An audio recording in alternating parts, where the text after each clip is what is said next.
আমাদের সমাজে এমন কিছু কিছু লোক আছে যাদের আপনার সুখ সহ্য হবে না।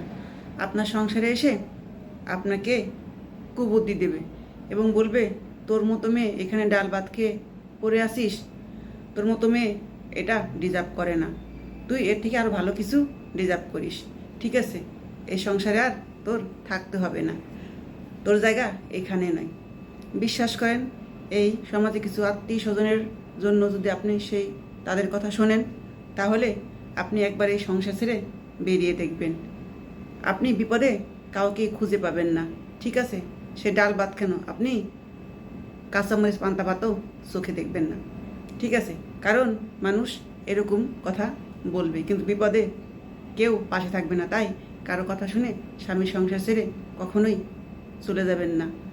কারণ স্বামী সংসারটা এমন একটা জায়গা, সেখানে ডাল ভাত খেয়ে থাকলেও অনেক শান্তি, এর চেয়ে শান্তি আর কোথাও হয় না। তাই মানুষের কথা শুনে নিজে এই সিদ্ধান্ত কখনোই নেবেন না। কারণ দুনিয়ার মানুষ অনেক কিছু বলতে পারে, কিন্তু দেখবেন বিপদে পড়লে কেউ আপনার সামনে হাত বাড়াবে না এবং ডাকলেও আপনি কাউকে পাশে খুঁজে পাবেন না।